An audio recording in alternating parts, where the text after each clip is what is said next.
역사를 찾아서 제250편 헌정왕후와 현종의 탄생. 지난 시간에 경종의 복수법에 대한 이야기를 펼치면서 경종의 세 번째 왕비인 헌혜왕후와 헌정왕후의 이야기도 곁들였습니다. 자매는 한 왕과 결혼을 했지만 그녀들은 서로 경쟁하고 갈등을 했죠. 단순히 한 남자의 사랑을 독차지하기 위해서만은 아니었습니다. 그 중심엔 권력이라는 게 있었습니다. 우리 역사를 이야기하는데 뜬금없이 서양의 명언을 끌어다 붙이는 게 어떨지 모르겠습니다만 괴테가 이런 말을 했습니다. 지배하는 법을 배우기는 쉽지만 통치하는 법을 배우기는 어렵다.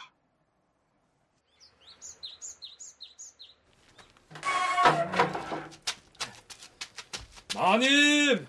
궁궐에서 사람이 왔습니다요! 무슨 일이냐? 성관어사 나으리, 폐하께서 찾아 계시옵니다. 폐하께서? 소인이 매시겠사옵니다. 어서 채비를 하시옵소서. 성종 임금이 찾는 이는 성관어사 최숙로. 그는 해종, 정종, 광종, 경종 임금을 모시는 동안 양지보다는 음지에서 벼슬 생활을 했다. 그러나 성종이 왕위에 오르면서 비로소 빛을 보게 된다.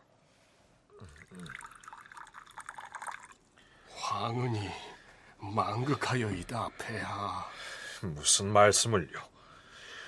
공이 치매 곁에 없었다면 내 어찌 살았을까 싶소. 신은 몸둘 바를 모르겠사옵니다. 내 최공에게 선관 어사란 벼슬을 내리면서 내심으로 고대한 게 있소이다. 무엇이옵니까, 폐하? 임금의 덕은 오직 신하의 보필에 달려 있습니다. 짐이 새로 정무를 총괄하게 되었으니 잘못된 정사가 있을까 걱정이 많습니다. 하늘이 보살피실 것이옵니다, 폐하. 아니에요. 결국 사람이 하는 일이외다. 짐도 사람이고요. 내 일찍이 경관 5품 이상은 각기 봉사를 올리라고 한 것도 그 때문입니다. 짐의 잘못을 논할 것 같으면 언제든 찾아주시오. 황은이 망극하여이다. 최공, 예, 폐하. 얼굴에 주름살이 깊은 고랑을 파고 있구려. 폐하, 누구나 세월을 거역할 수는 없사옵니다. 그대는 태조대왕 이래로 선왕들을 모셔오느라고 참으로 노고가 많았습니다. 그동안의 경험을 살려 짐에게 많은 정견을 말해주오.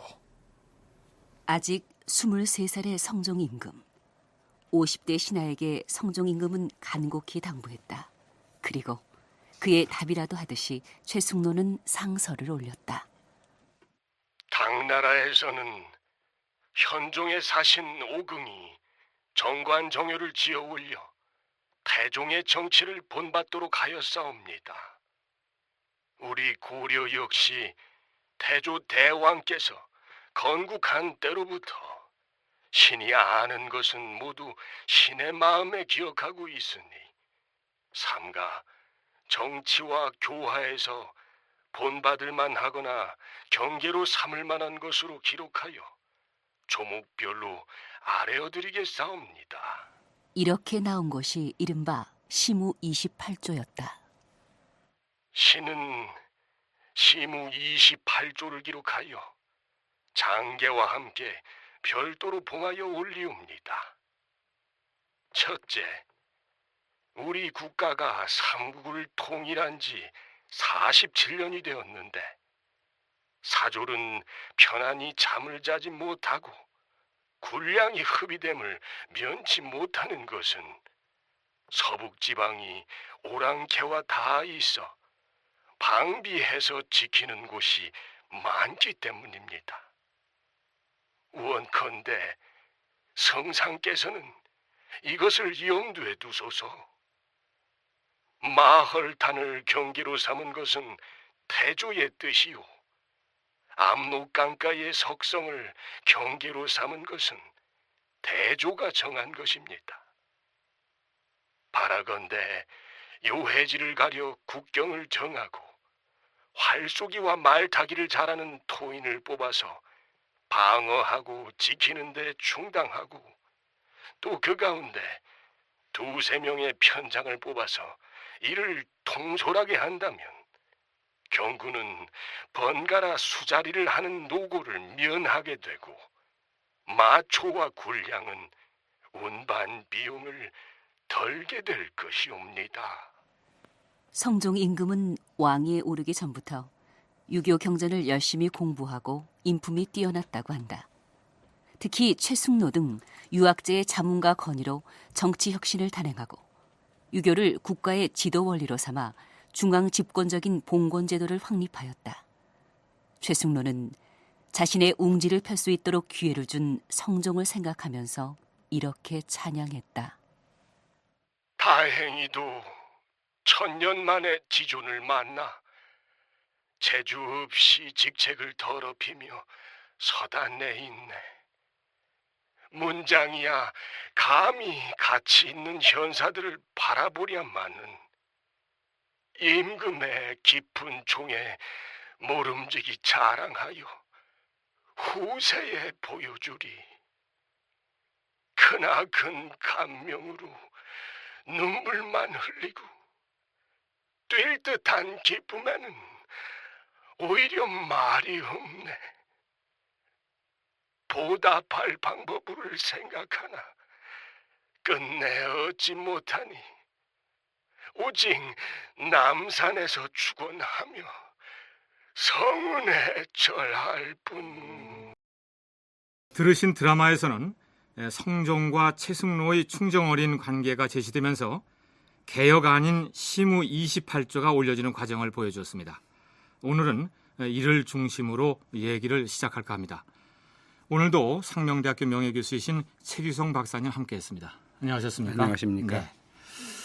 네. 교수님, 순서대로라면 사실 성종의 전왕인 경종에게도 아들이 있었지 않습니까? 그렇습니다. 그런데 이제 성종의 여동생인 헌의 왕후와의 사이에서 난 왕송인데 2살밖에 안 돼서 그에게는 국사를 맡길 수가 없었죠.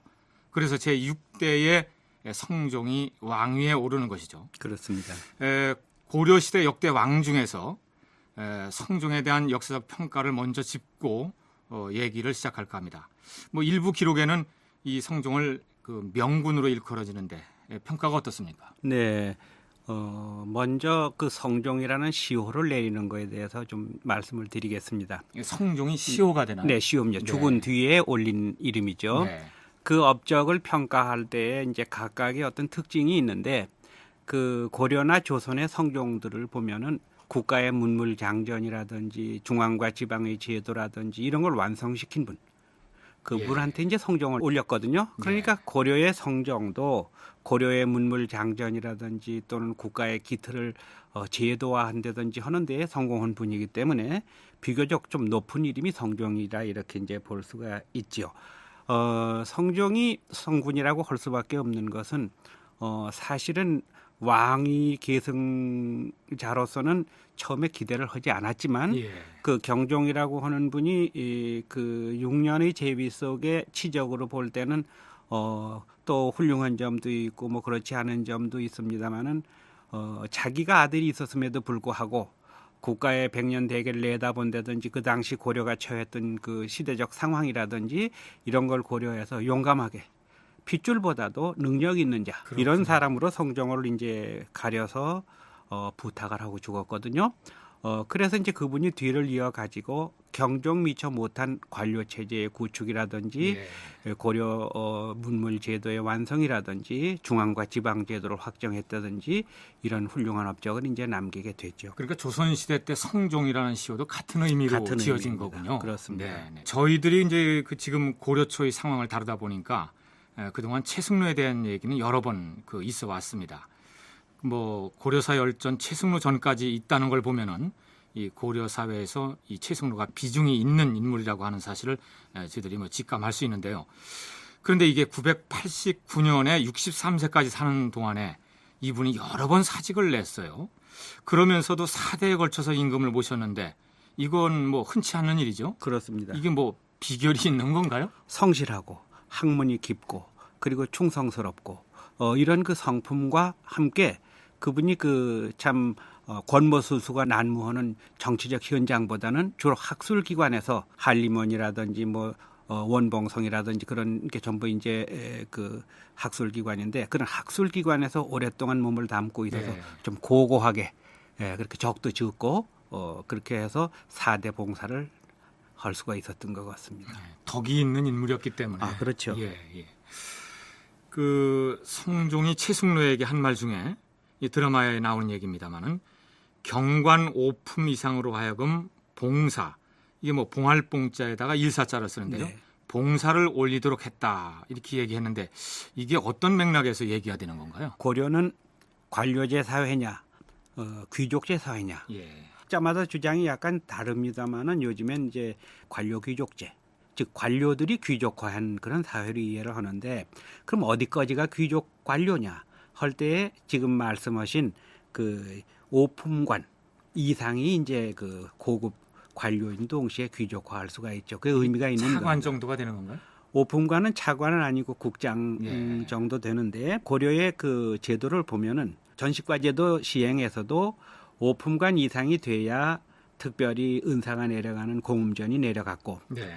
또 음서제도라고 해서 과거 없이 자식들이 벼슬을 내릴 수 있는 것도 5품관 이상이 돼야 그래서 말하자면 고급 관료들에게 국가의 시정을 논하는 봉사를 올리게 했다 이렇게 이해하시면 될 겁니다. 그래서 이제 최승로가 얘기로는 당나라 헌종의 신하인 오궁이 정관정유를 지어 바쳤듯이 자신도 개혁안을 올리겠다 해서 이제 올린 것이 이제 시무 28조가 되겠는데요. 사실 성종의 개혁안에 성공을 거뒀다고 평가를 한다면은 이 시무 28조가 영향을 끼친 것으로 봐야 되지 않겠나 하는 생각입니다. 특히 그 성종 임금이 유교를 가까이 하고 나아가서는 이 유교를 국가의 지도 통치 원리로 삼았는데 그렇다면 기존에 있어 왔던 그 역대 왕들의 그 불교 숭상 여기에서 유교를 숭상하게 되는 것도 이 시무 28조에서 영향을 받은 거라고 봐야 되나요? 그렇습니다. 정교가 분리된 것은 태조 이래로 나타나는 현상입니다. 왜냐하면 신라가 망한 게 골품제도 때문에 망하기도 했지만 지나치게 불교를 숭상해서 국가 사회의 지도 이념으로 이용을 했는데 그게 이제 시대에 맞지 않았기 때문에도 그 망한 이유가 되거든요. 네. 그래서 신라 하대의 혼란이 진골 귀족들이 분열해서 상쟁하면서 그와 결탁된 불교계 역시 이제 문제가 있었고 이런 걸 잘 아는 고려 태조 왕건은 그 고려를 세우고 후삼국을 통일하면서 정치는 유교적 이데올로기 가지고 예. 운영을 하자. 대신 내세와 그 신앙 안심인명을 위한 그런 신앙은 불교로 하자. 그래서 숭불종책과 그 유교 정책을 함께 썼습니다. 그것이 이제 정교가 분리돼서 완전하게 정착된 것은 성종 때의 일이고 그것을 가능하게 한 게 최승로라 이렇게 말씀을 드릴 수가 있는 거죠. 그러니까 뭐 불교에서 완전히 유교로 넘어간 그런 것이 아니라 예. 왜냐하면 고려 시대는 망할 때까지 물론 이제 정도전이라든지 이런 사람이 나와서 척불론, 배불론이 나와서 완전히 그 불교가 사회 이제 밑바닥까지 떨어지는 그 전까지는 네. 모든 지식인들은 정치는 유교적 이데올로기를 가지고 임했지만 항상 신앙생활 죽어서 이제 극락을 가기 위한 그런 어떤 내세 이런 것들은 불교의 의지를 해서 그게 충돌 없이 조화를 이루면서 나갔고 고려의 문화도 그런 특색을 이제 갖게 되거든요. 예. 개혁에 성공했다라고 할 때 중앙 행정 조직을 개편해서 그것이 이제 보편화되는 것을 말한다고 한다면은 어떻게 개편했다는 얘기가 되나요? 그러니까 지금 치면은 우선 유교주의적 정치 또는 정치에 이용하는 유교주의 이론은 어떤 것이냐 그걸 먼저 말씀을 드려야 되는데 나라는 임금의 것이 아니라 백성의 나라다. 예. 임금은 어버이가 돼가지고 백성을 자식같이 이제 그 아끼면서 보살펴야 된다. 그럼 어떻게 하면 그렇게 되느냐? 국왕을 정점으로 해서 관료 체제가 구성이 되고 국왕을 대신하는 관료들이 백성을 돌보게 해서 왕도주의 정책 이제 실현되고 그러한 그 유교 이론에 맞춰서 통치를 해 나가자니까 판도 그렇게 짜고 그래서 이제 정점의 왕이 있고 왕을 보필하는 삼성의 이제 원로 집단이 이제 거쳐오는 게 있고 삼성 아래에 실제 각 부서별 특징을 가진 육부가 포진하고 있고 그리고 거기에 속하지 않으면서도 독자적인 몇 개의 이제 부서들 예컨대 군국 기물을 맡은 중추원이라든지 또는 국가의 경제적인 총괄하는 삼사라든지 기타 여러 가지 그때그때 필요하면은 식목도감을 비롯한 도감들이 이제 나오기도 하고 또 육부에 이제 그 지시를 받는 당나라식으로 얘기하면 구시가 있었습니다만 우리는 칠시 또 오감 대신에 삼감 그래서 이런 것들이 성종 때 이제 대략 그 정치 판을 짜는 그런 중요 국가 기구가 되죠. 그러니까 이제 오늘로 치면은 문광부도 새로 개편을 해서 따로 별도로 하고 네. 행정 내부하는 내무부도 새로 조직하고 네. 뭐 이렇게 구체화했다는 네, 그런 구체화해서 뜻이겠죠. 태조 때부터 지향해 나갔던 삼성 육부 체제를 이때 와서 완성을 봤다 이렇게 예. 이제 볼 수가 있습니다. 삼성 육부 체제로요. 네네. 예. 이제 그러면 이제 본격적으로 시무 28조를 좀 얘기하게 되겠는데요. 결국 그 삼성 육부, 뭐 칠시 이런 말씀을 하고 뭐 사헌부, 중추원 이런 얘기가 나오는 걸 보면 국가 전반적인 통치 체제를 아우른 개혁 아니었다 이런 생각이 드는데 이제 우리가 이 시무 28조를 고등학교 때 배울 때는 뭐 유교 이념을 정치 이념으로 정립, 개혁 개방을 성공시킴 뭐 이런 정도로 외웠거든요. 네, 그렇죠. 이 시무 28조를 전체적인 개괄적으로 좀 설명을 해주시죠. 서론에 이제 해당되는 것이 5대조의 그 치적을 평가하는 게 이제 나오거든요.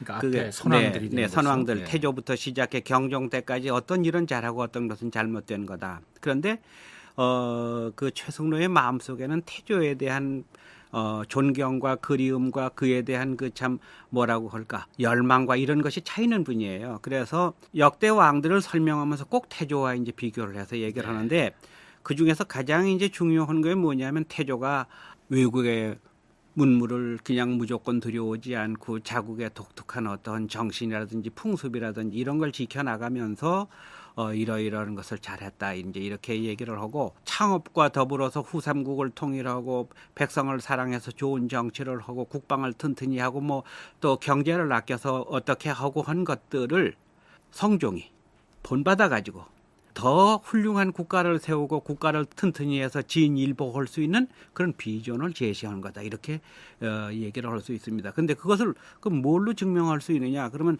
5대조 봉사를 자세히 설명한 다음에 5대조의 그 치적을 잘 설명한 다음에 끝에 가서 어떤 얘기를 했느냐 하면은 당나라 태종이 훌륭한 업적을 내려서 정관의치라고 하는 그런 그 태평성대를 이룩한 것을 본받아서 희은종이 진일보한 그런 참 당나라 최고의 당을 이룩하는 계기로 삼았거든요. 물론 이제 그 뒤에 곧 그 참 문란되고 알록산 사사명예는 안 일어나고 천하가 일 없습니다만 그 개원의 치라고 하는 거는 정관의 치 못지않게 훌륭한 업적인데 그거를 왜 성종은 못 하겠습니까? 예, 그렇겠죠. 예.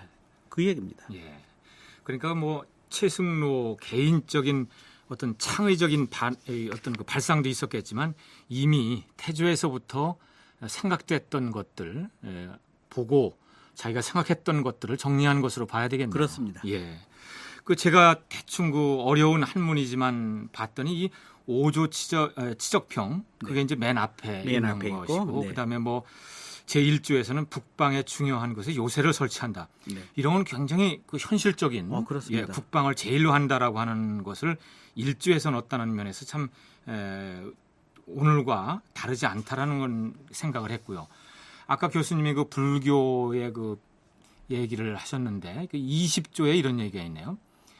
불교는 내생을 위해 수신하는 것이고 유교는 현재를 위해 나라를 다스리는 이름으로 현재 필요한 일을 버리고 먼 내생을 위해 힘쓰는 불교에 몰두하는 것은 잘못이다. 이렇게 해서 이제 20조에서 이제 얘기를 하고 있네요. 예, 그렇습니다. 예. 사실은 당시만 해도 뭐 팔관회라든가 이런 데 너무 불교의 편도가 돼서 이것을 이제 시정하자라는 그런 뜻으로 말한 거겠죠. 네, 그런데 예. 이제 그 최숙로 자체도 불교를 억압하거나 뭐 배척하는 게 아니고 예. 불교 행사에 지나치게 많은 경비가 들어간다. 또 지나치게 그 번잡한 팔관이나 연등회 같은 그런 국가적 행사에 백성들의 고통이 많다. 네. 이러니까 그걸 시정해야 된다는 거고, 또 하나는 그 광종이 많은 사람을 죽였기 때문에 왜 내심 참 그 후회하거나 아니면은 그 두려워하는 일이 없겠습니까? 내세를 생각해서. 그래서 몸소 나가서 뭐 참 불교 행사를 많이 했거든요. 그러니까 그렇게 임금이 지나치게 불교에 혹신할 것 같으면은 정책을 바로 펼 수 없다. 예. 그걸 지금 20조에서 지적해서 그 번잡한 또 비용을 많이 쓰는 불교 행사도 좀 줄이고 임금이 그 직접 나서서 수고롭게 하는 것 이런 것들을 전부 좀 시정하라 하는 그런 의미가 있죠. 예. 그리고 이제 시무 28조에서 마지막으로 이 애교 관계가 당시에 이제 복잡했기 때문에 이 임금으로서는 이것에 대해서도 어떤 저 결정을 했어야 될 텐데 이 송나라나 거란과의 관계는 어떻게 나타납니까? 그 당시 성종 자신이 국제 정세를 비교적 잘 읽었던 예. 임금인 것 같습니다. 물론 이제 정보를 갖다 주는 사람이 있고 그 중에 한 분이 이제 서희라는 분도 있는데 될 수 있으면 송하고 거란하고의 그 대결에서 빠져서 중립을 유지하는 자칫 예. 잘못하면 국제적 분쟁에 휘말릴 우려가 있으니까 그런 이제 정책을 써 나가는데 거기에 일조를 한 것이 최숙로의 건의라 이렇게 볼 수가 있는 것이 지나치게 외국 거를 받아들여서 중국화하지를 말고 그 태조 왕건께서 추진했던 바와 같이 그 참 독창적이고 그리고 고유한 풍습을 유지해 나가고 지켜 나가는 것이 이제 어떻게 하는가 하는 그 속에 그 자주 노선 같은 것이 생각됩니다. 예. 이제 뭐 마지막 그 시무 28조에 대한 얘기가 되는데 이게 이제 우리도 그냥 뭐 교과서적으로만 외웠습니다만 시무 28조에서 6조가 전해지지 않는다라고 하는데 이 전해지지 않는 이유는 뭐고 이 6조는 대충 어떤 내용인지가 지금 학계에서 밝혀지고 있나요? 그럼 뭐 밝혀졌다는 것보다 추측이 난무되죠. 예. 그리고 우선 사라지게 된 거는 국초의 난리를 겪었기 때문에 이제 사라지는 거거든요. 왜 그러냐면 현종 때에 거란이 침입해서 개경에 불타고 궁궐에 있었던 청년각, 보문각 같은 그런 큰 도서관이 다 없어졌거든요. 아하. 그래서 이제 사라지게 되죠. 우리나라뿐만 아니라 뭐 세계적인 현상이고 중국에서도 그런 예가 얼마든지 있는데 우선 고려의 유명한 시푸녀도 한동안 잊혀졌다가 나중에 그렇죠. 최재한 집에서 나왔지 예, 않습니까? 그건 국가에서 보관하고 있던 그 보관 시설의 것들은 다 탔기 때문에 나왔는데 28조도 아마 그래서 6조가 빠지게 된 것이고 그 6조의 내용에 대해서는 1조부터 시작해서 28조까지 쭉 그 일관된 것이 유교주의적인 그 정치의 실현이거든요. 네. 그래서 그거와 관련되어서 볼 때에 나중에 성종이 이제 국자감을 마련하고 인재 양성에 힘을 쓰고 하는 그런 것들이 있는데 혹시라도 어떤 그 국자감의 설치 운영 그리고 이제 인재 양성과 관련된 것들이 있지 않을까 하는 것도 있고 또 하나는 지나친 그 불교 행사 그런 것들을 도처에서 지적하는데 그럼 그 중에서도 대표적인 게 뭐냐 할 때에 그 연등회와 팔관회라고 하는 걸 볼 수 있는데 예. 그것도 좀 어떻게 시정을 해야 된다 하는 것이 있지 않을까 생각이 되는데 왜 그러냐면 바로 그 성종 자체가 그 팔관회와 연등회를 일시 폐지하거든요. 네. 이제 그것도 연관해서 이제 생각해 볼 수가 있고요. 또 하나 이제 생각해 볼 수 있는 게 뭐냐면 최숙로 본인 자신도 훈신숙장 즉 원로 대신 후임 대신 중에 하나이기 때문에 경종이 여러 가지 그 계류되어 있는 훈신숙장 관계의 소홍사는 끝을 냈지만 그 자손들에 대한 따뜻한 보살핌이라든지 그런 것들이 없으니까 혹시 28조 어디 끝이라든지 넣어서 훈신 숙장들의 살아남은 자손들이나 그런 분들에 대한 국가의 배려 이런 것이 있지 않을까 하는 그런 네. 생각을 해봅니다. 예. 자, 그러면은 성종 시대의 최숙로만큼의 조명을 받는 그 자매가 있죠. 헌해왕후와 헌정왕후 얘기인데 참 이분들의 갈등도 참 치열했고 이게 뭐 이런 내용 때문에 요즘에 뭐 드라마로도 많이 나오는 것 같은데 성종 시대의 뭐 그 지난 시간 경종 시대를 말하면서 뭐 교수님께서 그 두 자매의 그 그 생애를 간략하게 들려주셨습니다만 이 시간에서는 그 바로 그 헌해왕후와 헌정왕후의 그 갈등 중에 한 부분을 드라마로 듣고 얘기를 나누도록 하겠습니다. 경종의 네 번째 왕비였던 헌정왕후는 궁으로 들어간 지 1년 만에 경종이 세상을 떠나자 궁 밖의 사가에 머물게 된다. 사가에는 그녀를 따라 궁에서 나온 늙은 궁녀 2사람뿐. 적적하고 권태로운 나날이 이어지던 어느 날. 마마, 무슨 걱정이라도 있으시옵니까? 안색이 안 좋으십니다. 어젯밤에 요상한 꿈을 꾸었어. 요상한 꿈이라니요. 그래, 이상도 하지. 내가 성악산을 올라갔지 않겠어? 그런데 흰 구름이 피오르는가 싶더니 갑자기 내 앞에서 물이 쏟아지는 거였어. 그래, 그 물 속에서 고함만 치다가 깨어났지 뭐야. 마마, 좋은 꿈이옵니다. 그러하옵니다, 마마. 필시 큰 부자가 되실 것이옵니다. 그래? 그럼 못해. 이렇게 홀로 살면서 부자만 되면 뭘 하느냐고. 헌정은 쓸쓸했다. 그도 그럴 것이 아직은 갓 30도 안 된 아녀자로 그렇게 홀로 늙어가기엔 너무나 아까운 나이였다. 걔 아무도 없는가? 중이신지요?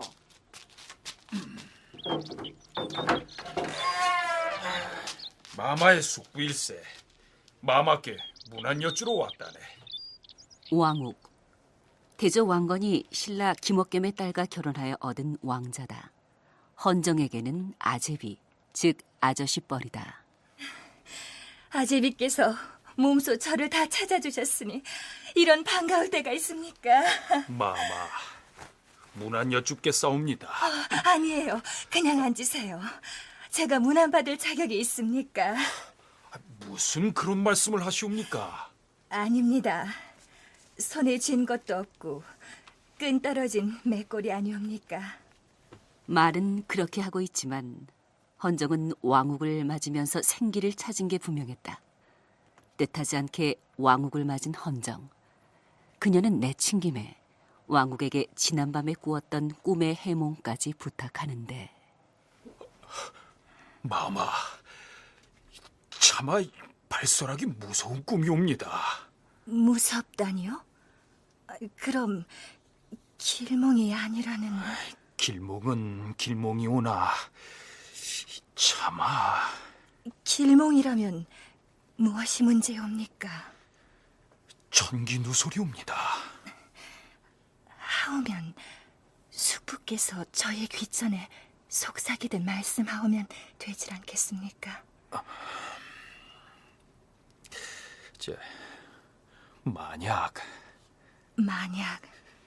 만약 아들을 낳으시면 그 아들이 바로 보위에 오를 꿈이옵니다.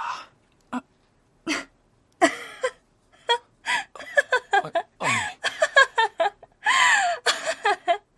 숙부께서 농에 지나치시옵니다. 어째 과부가 아들을 낳는단 말입니까?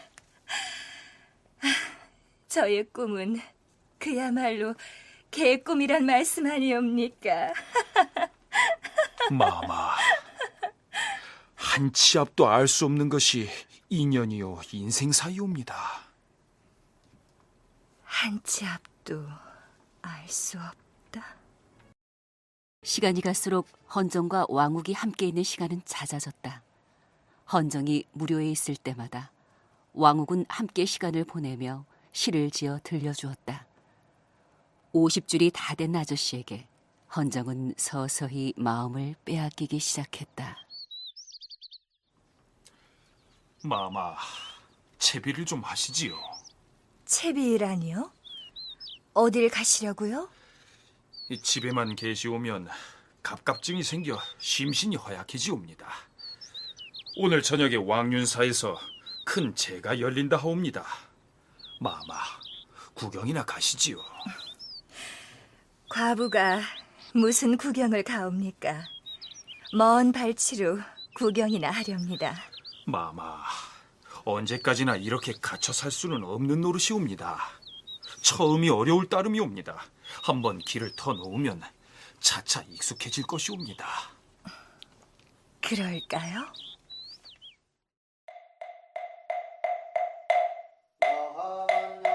그날 헌정과 왕후군 왕윤사에 들렀고 두 사람은 함께 헌정의 사가로 돌아왔는데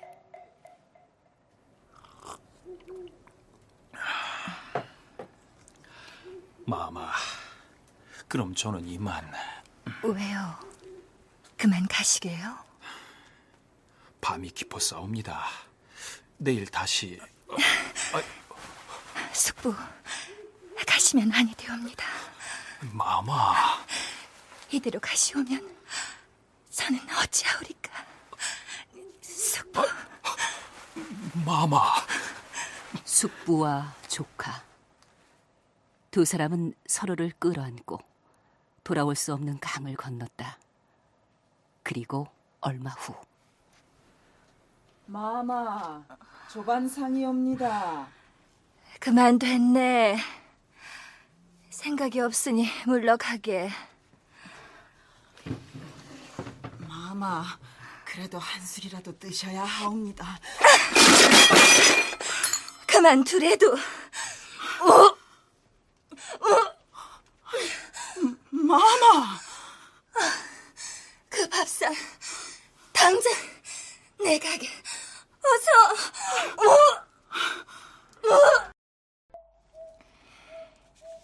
이 일을 어찌하면 좋단 말입니까? 세상의 눈총을 어찌 감당해야 한단 말입니까? 어쩌겠나이까. 잉태한 생명은 낳아야지요. 낳는 것은 두렵지 않으나 이 아기의 앞날은 어찌 되는 것이옵니까? 누구나 제 운명을 갖고 태어나는 것이옵니다. 저마다 제 몫이 있으니 그것은 온전히 마마가 겪을 일이 아니옵니다. 날 죽여주시오.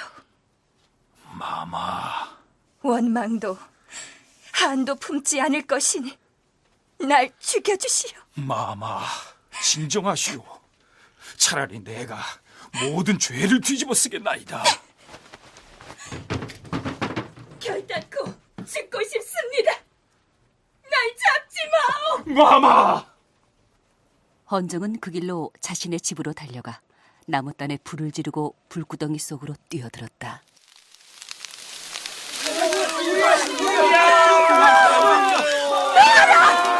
이 손을 놓지 못할까? 어린 놈들이냐? 누가 감히 내 몸에 손을 댄단 말이냐? 폐하, 불이 난 곳이 확인되었사옵니다. 그래. 어디라고 하더냐? 그게 헌정왕후께서 계신 마을이온데. 뭐라? 이 일을 계기로 성종 임금은 헌정과 왕국 사이의 불륜의 내막을 알게 되고 숙부는 대죄를 저질렀도다. 왕후를 간통한 죄에 엄벌로 다스려 마땅하나 왕자의 신분이니 참할 수는 없을 터 멀리 남쪽의 사수연으로 귀양을 명하노라. 숙부가 대의를 범한 까닭에 귀양 보내는 것이나 초조한 마음을 가지지 말도록 조심하시오. 훗날 왕욱은 이날의 감회를 시로 적어 이렇게 남겼다. 그대와 더불어 같은 날에 황성을 떠났느니 그대 이미 돌아갔는데 나만 홀로 못 가노라. 귀양 가는 길에선 쇠줄에 매인 원숭인 양 신세만 한탄하였고 이별의 정자에선 나는 듯이 가는 저 말 한 마리가 도리어 부러웠어라. 황성의 봄을 사랑하던 넋은 꿈인 양 아득한데 바닷가 풍경에 눈물이 옷깃을 적시었네.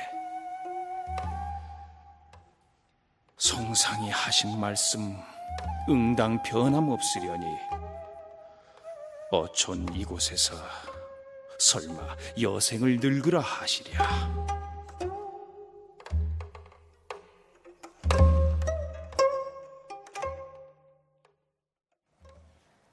한편 헌정왕후는 왕욱을 귀양 보내고 슬픔에 빠져 있다가 집으로 돌아가는 길에 산기를 느낀다.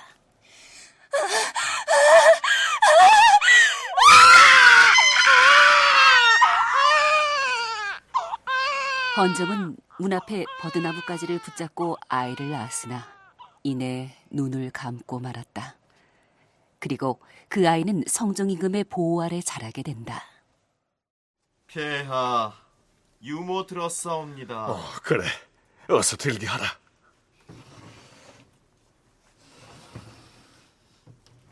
폐하, 순하기 심히시었습니다. 그래. 유모가 고생이 많구만. 어디 좀 보자. 순아, 내 무릎으로 올라오너라. 예, 아버님. 아버님? 순아, 너 지금 뭐라 했느냐? 날더러 아버님이라 하였느냐? 아버님. 폐하, 일전부터 아버님 소리를 하시고 있사옵니다. 이런. 이놈이 아비를 찾고 있는 것이야. 지 아비를. 오냐, 네 아비가 있는 사수연으로 보내주마. 그렇게 갓 3살 무렵부터 아버지를 찾기 시작한 순. 그리하여 순은 사수현, 지금의 경남 사천에 왕욱이 있는 곳으로 보내지는데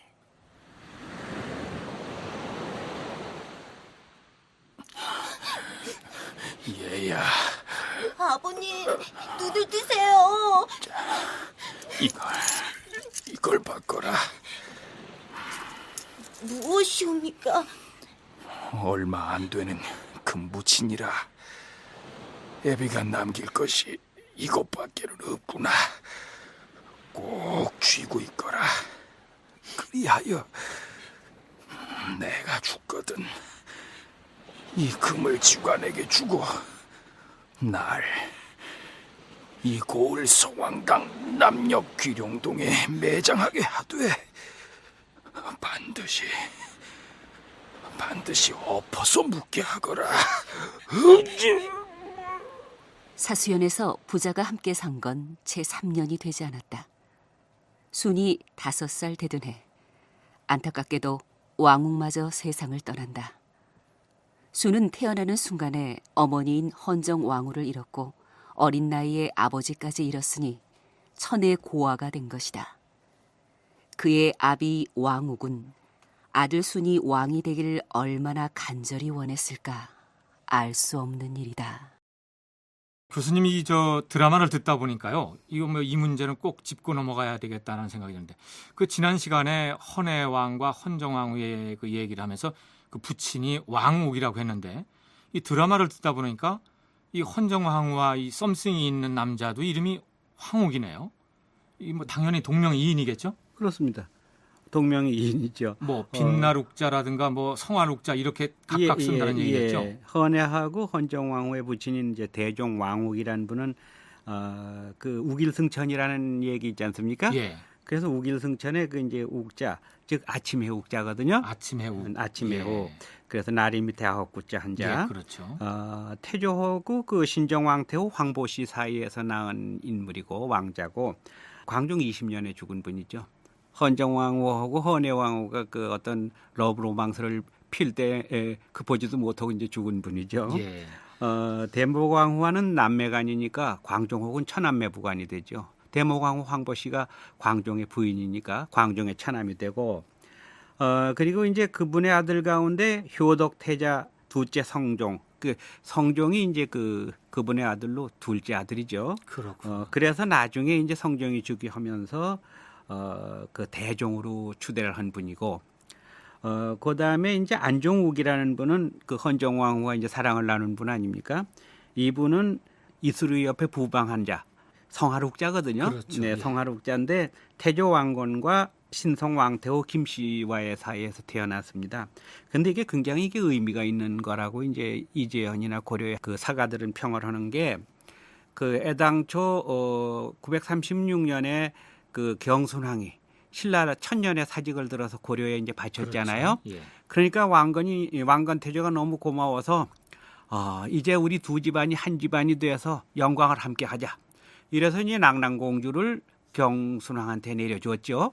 또 이제 이중 결혼 관계를 맺기 위해서 신라의 왕실에 내가 장가 들고 싶은데 누가 없느냐 그랬더니 마침 우리 백부 되시는 분이 그 잡찬 김억념이란 분이 있는데 김억념의 딸을 아주 대단한 교수니까 맞아들이시니까 어때냐. 이래서 이제 왕건이 김억념의 딸을 부인으로 맞아들였죠. 이분이 이제 신성 왕태호이고요. 근데 왜 의미가 있다고 하느냐면 정말로 그 여러 왕자들 가운데서 안종욱이라는 분이 신라 왕통과 왕건의 결합에 의해서 나온 분이고, 그 왕욱이 낳은 분 대량원군 뒤에 현종이 된 분인데, 이 현종의 자손들이 고려 말까지 왕통을 이어갔거든요. 그렇다면은 신라 핏줄과 고려의 핏줄이 합쳐져서 그렇죠. 그것이 예. 이제 대통이 돼서 내려갔다는 점에서 이제 의미가 크지요. 경종임금이 돌아가시고 나서 그 청산갑으로 남은 헌해왕후하고 헌정왕후의 그 이제 뒷얘기로 이제 얘기가 진행되겠는데요. 뭐 그때 풍속으로는 이 왕이 돌아가시면 왕비들이 궁에서 나와가지고 사가에 있어야만 했나요? 그게 제도로 지금 남은 거는 없습니다. 예. 우리가 계고할 수 있는 게. 그런데 조선 시대를 본다면 조선의 성종도 역시 그 어렸을 때에 그 궁에서 나와서 월산대군 집에서 있다가 나중에 다시 이제 왕에대 들어가지 않습니까? 네. 그거는 유교 국가에서는 또 중국 제도에 의해서는 당연히 있는 거라, 고려도 왕이 죽고 나서 그 후계자가 왕이 됐을 경우에는 궁궐에 있어서 태후로서 그 받들지만, 새로운 그 왕통이 이제 생긴다면은, 예를 들어서 경종이 죽고 경종의 아들이 아닌 사촌 동생들은 성종이 즉위하면 당연히 경종의 부인들이나 척속들은 나가게 되죠. 그런데 이런 건 예외인 것 같아요. 성종이 헌정왕후가 나가는 것은 자식이 없기 때문에 나가니까 이제 나가게 하고, 네. 그 왕송 그 나중에 경종이 될 분은 그 헌해왕후한테는 손이 있었거든요. 전왕의 손이죠. 그래서 특별히 궁중에 머무르게 한 거죠. 손이 있기 때문에. 네. 예. 손이 있기 때문에. 그래서 일반적 관례는 그 왕자가 있어서 후사로 정해졌을 때는 왕이 죽었더라도 대궐에 있고, 예. 새로운 왕이 다른 혈통에서 나와서 즉위할 경우에는 사저로 간다. 이렇게 이해하시면 될 것 같습니다. 그렇군요. 네. 그 이제 이 드라마에서 그 얘기의 실마리를 이제 헌정왕후가 꿈을 꾸는 것으로 이제 삼았거든요. 그리고 그 꿈 속에서 뭐 오줌을 누는 얘기, 이거는 뭐 저희 프로그램에서도 고대사를 다루면서 많이 여러 번 그 언급을 했습니다만, 이게 우리나라만의 뭐 역사 서술의 한 방식인가요? 헌정왕후가 꾸었던 꿈을 요약해서 말씀을 드리자면은, 어느 날 홍령에 올라가서 오줌을 누웠는데 그 오줌이 슬슬 넘쳐서 개경이 아니라 고려 전체를 덮고, 그리고 넘치면서 그게 잠시 있다가 은빛바다가 됐다는 거거든요. 예. 생각해 보십시오. 여성이 제일 큰 장점이 뭐겠습니까? 생산이죠.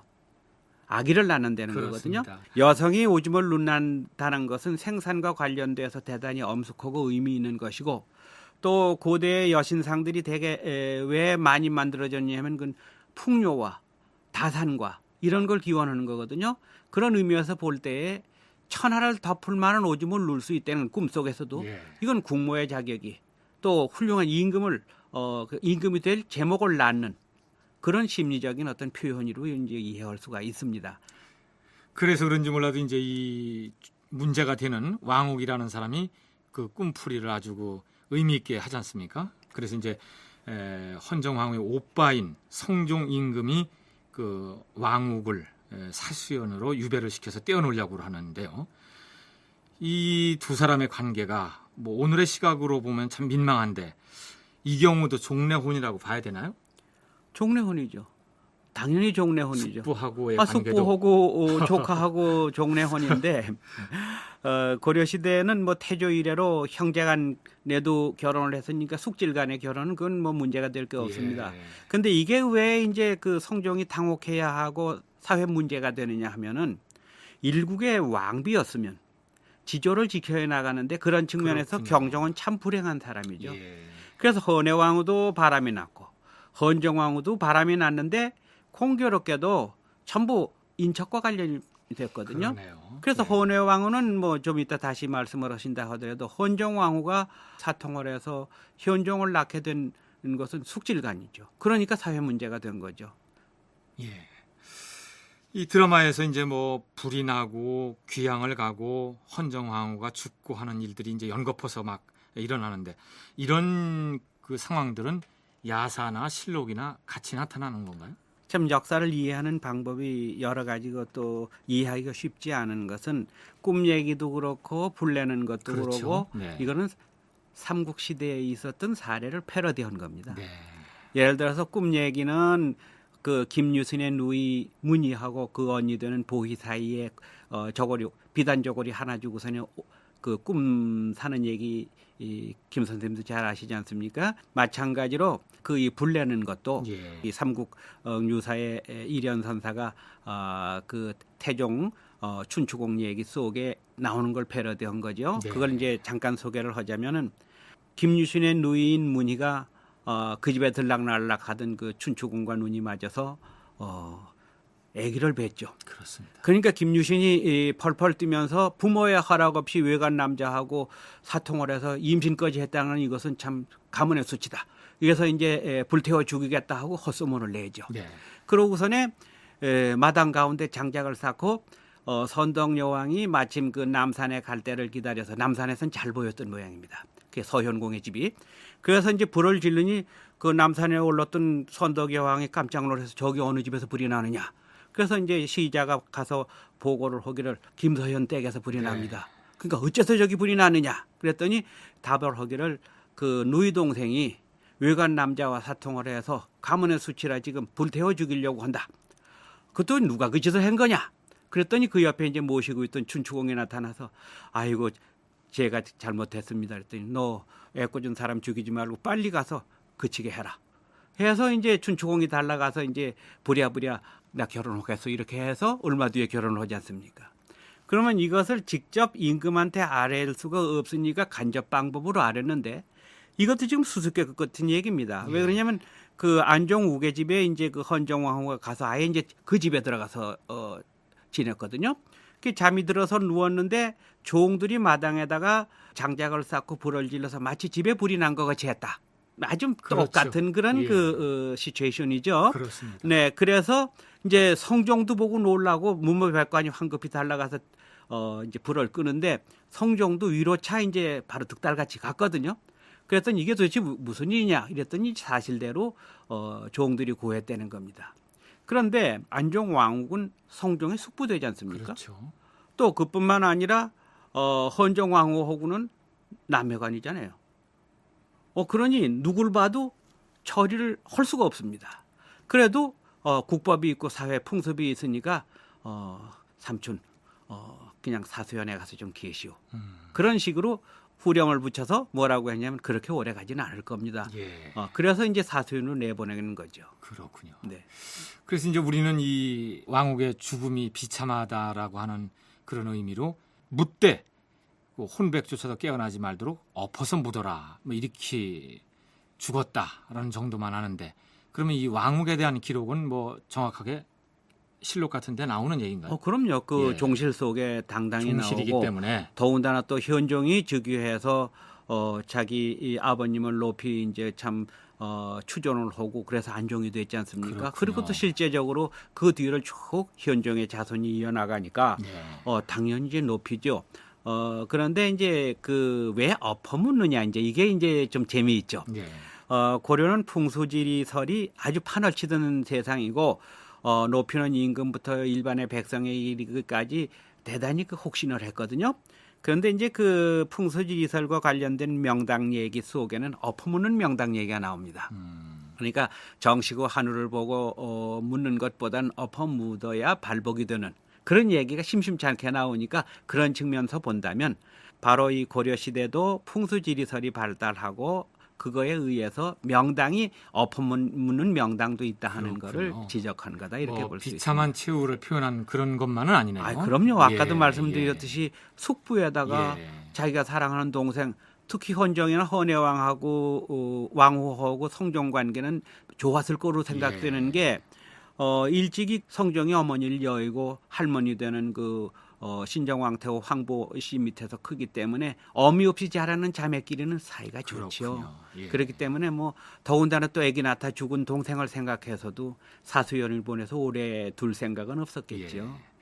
그런데 이제 성종 임금이 이제 왕후를 사수연으로 보낼 만큼 떼어놓으려고 했고 그 사이에서 난 사람이 이제 이 왕순이 되겠는데 이걸 성종 임금이 데려다 키웠지 않습니까? 그렇습니다. 좀 의외라는 생각이 드는데 후사 때문에 그런 건가요? 두 가지 다죠. 왜 그러냐면 그 당시 성종이 암만 그 좌고 우면을 해도 태조의 핏줄을 이어서 장차 후사를 이을 만한 사람이 많지 않습니다. 그렇군요. 그러니까 한 사람이 아쉽죠. 또 그뿐만 아니라 사랑하는 누이 동생의 아들이요 숙부의 아들이니까 이제는 천의 고아가 되지 않습니까? 그래서 이제 제가 보기에는 유모를 택해가지고 보살피게 할 때 바깥에 어디다 두겠습니까? 그냥 당연히 궁궐로 드리고 그 이제 궁궐에 둔 장소가 대량원이었을 거다. 그래서 이제 대량원군이라는 이름이 봉해지게 되겠군요. 예. 그러니까 결국 이제 이분이 왕이 된다면은 뭐 결과적으로는 헌정왕후하고 왕욱이 바랬던 바네요. 그렇죠. 그 명당이 발복이 됐는지도 모르죠. 예. 하여튼 뭐 왕손은 어떤 경우든 대접을 받는다. 뭐 그 덕에 비극이기도 하고 또 특혜를 받는다라고 하는 것을 알게 됐습니다.